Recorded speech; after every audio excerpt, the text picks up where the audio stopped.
Good afternoon. Thank you for joining what we're calling the HDR mini session this year. It's not really a mini session, but it's smaller than the super session, so we're calling it a mini session. We had so many great submissions related to HDR that we decided to do it this way. It's we lined up several of the best HDR submissions, so we're going to do them all sort of in the next hour and 45 minutes. We'll be covering all various aspects of HDR. To kick off this session, I would like to recap something from last year during an HDR panel discussion, which I moderated, that included Don Eklund from Sony, Pat Griffiths from Dolby, Bill Mandel from Samsung, Andy Quested from BBC. I took an informal poll of the room as to who in the audience had an HDR display at home, and it turns out we made a shocking discovery. There was one particular person who everyone assumed had an HDR display at home who actually didn't. Well, actually, let me just roll a clip here. I know this was asked yesterday, but let's get a read of this morning's room. By a show of hands, who in the room has an HDR display at home? Pat? Waiting for a good deal. Pat Griffiths? Say it ain't so, man. I'm open for offers. I think we can help you with that, Pat. Really? Yeah. Let's talk. So, they talked, and Don Eklund set up a lab full of displays. It almost looks like an intervention there, Pat. It looks like a small army had to lock you in a room, but very good on Don for following through. Set up a bunch of display. There's Pat considering, very, very focused there, really taking this seriously. Let's see. Oh, look, thumbs up. It looks like he made a decision. Oh, there he is. Congratulations, Pat. Unboxing his brand new Sony display. There it is at home. All right. Pat, congratulations. Thank you. Very happy. Okay, good. So with that, I am going to now introduce Don Eklund, CTO of Sony Pictures, to kick off the HDR mini session. Thank you. Thank you, Seth. So HDR bias light analysis, or I like to refer to it as ambient light. What is this about? Well, what this is about is in a color grading suite, people work in basically a darkened room, right? Estimates or I think measured values, SMPTE recommendation is the light behind the screen should be between 5 and 10 nits. But like most of you, I live in a house with windows, and my wife frowns heavily on blacking out the windows when I want to watch something on the television and it's not dark outside. So we have a fundamental problem that everybody here has experienced where there's light leaking into the room through a drape or because the lights are on in the kitchen or whatever the circumstance is, and the effect is that it's crushing the blacks on the image that you're seeing on the screen. So clearly not really following the creative intent or what the colorist intended for you to see when he graded the image in a suite. So it's kind of an easy problem to describe, but it's not really an easy problem to solve or even an easy problem to measure, as we discovered after a couple of iterations of testing. So let me describe the process that we went through to try to quantify this and to come up with some data. So I explained the purpose was to understand What are the effects? How does that affect perception? And how does it affect perception on real-world images? We did not attempt to address changes in the white point or color temperature, because that is also important, but it's another level of complexity that we weren't prepared to take on. And we already talked about range of viewing conditions. So we set up in our lab, actually the same lab that Seth showed you a few moments ago, we set up two Sony Z9D consumer televisions divided by a black curtain. We set up a gray backdrop. We went on this image, this image is not fully up to date, but we set up additional backdrop on the sides based on feedback from our first round of testing. And then we lit these with an LED stage light, 6,000 Kelvin at 100 nits on this side, and 6,000 at 10 nits on this side. And then because it's an LCD television, we controlled the viewer seating position and the angle so that you would be perpendicular to the screen on both sides. And this is what it looked like. Our guys would like to have their lab back, by the way, if we could hurry up and finish this experiment. So the first time that we did a test, we actually let the participants adjust lift and gain using this control surface.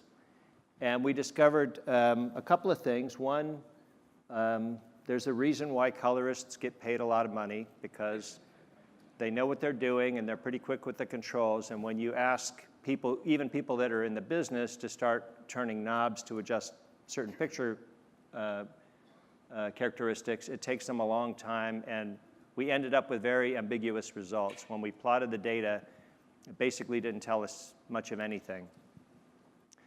So we refined the test, and what we did was well, I'm going a little bit out of order, but what we did was we had colorists come in and we created a set of presets, and we allowed the participants to access those presets through these buttons.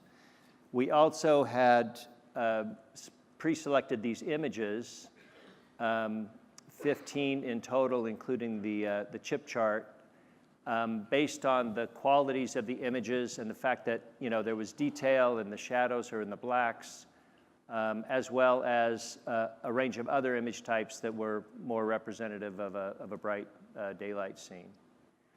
And these are the same images that we used in both rounds of testing. So something like this, as I mentioned, we had colorist grades.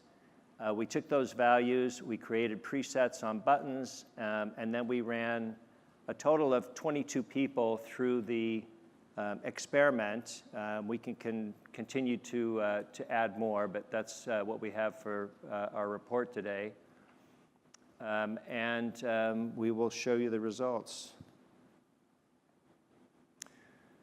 So I need to explain this chart a bit so that it is meaningful. We took advantage of the perceptual quality of the PQ curve to be the basis of our graph here. So what you're seeing in both the horizontal and the vertical axis is code values in PQ. And we're going out to a little over 1,000 nits here. None of these pictures, as you'll find, had that much information above 1,000 nits, although, Josh, it's not because they were specifically limited. It was just the nature of these images. And then on the vertical axis, we have the change in code value that was export as a function of the colorist choices. So you can see, as an example, G, which you'll find was particularly popular. We're doing we're starting from 0, and then we've got this sort of logarithmic curve that goes up to 1,000 nits. And on 3 of these, you'll also notice this notation of sat, that means saturation. For those selections, the colorists had also chose to dial in a bit of additional color. So this was interesting. We started with a grayscale chart, thinking that, what could be simpler to match on two televisions than a grayscale chart. And actually, this was as difficult as anything else. And this is one of the few images where the selection was B. So we can talk more about the conclusions, but I thought it was interesting that a test chart had very little to do with the results that we got with the real-world images. So here's the first image, and some of you in the audience actually participated in this test, so this will not look unfamiliar to you. And what you're seeing here is there were 2 choices that were selected. One was G, one was F. Quite different curve characteristic, actually. One with a little bit of saturation adjustment, one without. And this is the histogram that shows what the energy distribution was, the light distribution in this image, again in code value on the bottom. So one of the first things that this tells you is that people are not always looking at the same thing. So 2 viewers are not necessarily prioritizing the same objects in the image when they're making their decision. Otherwise, we would have had more consistency. Here's another image. I found this one particularly difficult, very dark scene with the piano, although this was the dominant selection, again, G. You can see that there was a less popular selection, which actually had this negative slope. And the birthday candles. This actually, interesting, as you'll see in a few moments, was treated more like a bright scene rather than a dark scene in terms of the selection that was made. And this one had 2 selections. Oops, sorry. I'm getting the laser pointer and the advance button mixed up. 2 selections here, both with saturation enhancement. And Peter Rabbit, with G being the most preferred, followed by E. And this dark scene in the car, also G being the most popular. This one was evenly split. Again, I would attribute that to there being a number of different elements in the scene, and viewers seem to be prioritizing different things in terms of the choice they were making for color correction. And this one, again, G. You can see there's a trend here that G is quite popular. And again, G. And E, this was a little bit in between in terms of selection. Still a dark scene, but they chose a different LUT. And then we got into the brighter daylight scenes. So here, again, more or less an even split between 3 different choices. And here, E was most popular, and E again, and E again. This was the last image. So here's a different way of looking at it, what the selections were based on scene. And you can see, obviously, there was a tendency to choose that sort of semi-logarithmic curve for the dark scenes versus the E adjustment curve, which was somewhat less sharp. And here's another way of looking at the the data. So this is, each one of these numbers represents the choice that was made by a particular respondent, and you can see by image here, and you can see the G selections here and the E selections here for those brighter scenes. So what can we take from this? The thing that comes through to me most clearly is this is not a matter of just adding one curve. When you're watching with a 100-nit backlight, you actually need more than one adjustment curve in order to get the most desirable result. Well, what does that mean? It means you need to have either a real-time processing, scene by scene, or you need to have some sort of a dynamic metadata solution. So, you know, that from an implementation point of view, obviously that has its complications, but that's what at least our data set showed us, that you know, one size does not fit all on a scene-by-scene basis. And the fact that also, interestingly, in the darker scenes, there was, with that preference for G, there was a color saturation adjustment, whereas with E, the preference for the outdoor scenes, there was no saturation adjustment.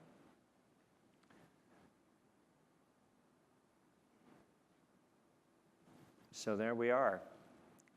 And I can take the questions now.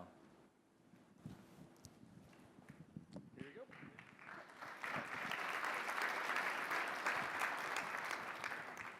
Thank you. Two questions, if I may. The first one is very simple, is was there a preset similar to G but without the saturation enhancement?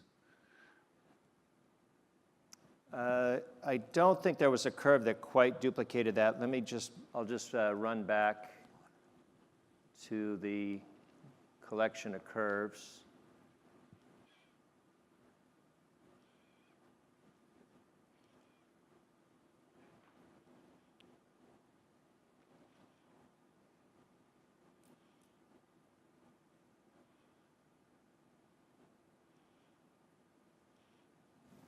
No. So, I mean, what occurred to me in looking at those was that the preference for G might just have been a result of it was the preset available that came closest to the luminance characteristics, the transfer characteristics that people want, without necessarily the saturation being a deciding factor. So obviously I was one of the participants. A few other people in the room also were. And I have to say the saturation did matter. You could see, especially in some of those dark scenes with skin tones, that even that, you know, very small percentage change in saturation was improving the match from side to side with the skin tones.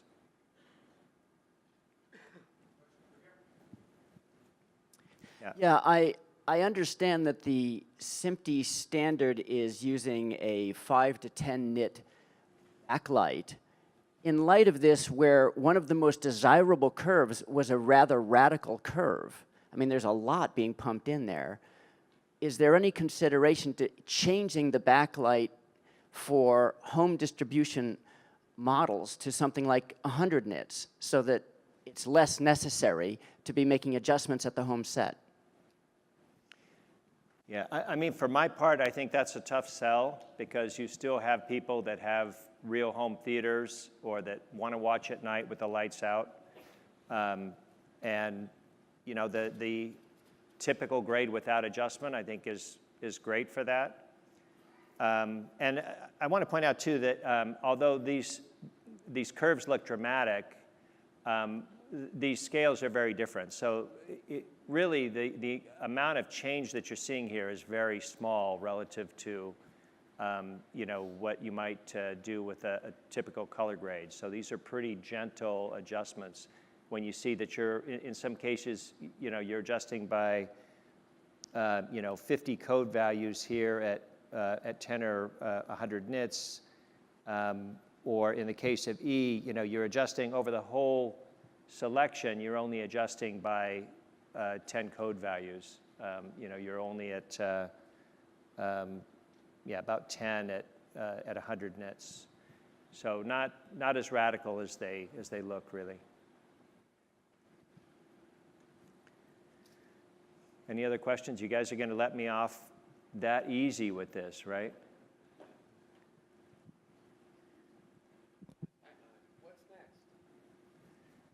I think what's next is we hand the baton to another company to take this the next step. I think, you know, if we were going to use this to help inform a television manufacturer about how to, you know, put some intelligence in their set to preserve creative intent, we also have to deal with compensating for color temperature. So, you know, if the room is blue because of you know, sunlight, then we may want to adjust the color temperature of the programming as well. Yeah, there's another question, Mr. Don. So I think a lot of the adjustments that you mentioned are known to occur. I mean, we certainly, in terms of color perception, it's not just about the luminance or about the chrominance. This is all interconnected, and as we change the ambient surround light, a lot of different things do happen. There's some good data sets out there from some pretty broad sample sets, and they point to some of the things you're talking about. Obviously, if you're compensating for changing the surround, you know, a colorfulness operative is there, as well as you know, the blacks do have to go up. I mean, if we all go back and remember how we used to set blacks on our original TVs, we would, you know, use the test equipment, and then as the final adjustment in the most critical area, the most sensitive area of human perception, that's in the absolute blacks, is we'd use a plooge.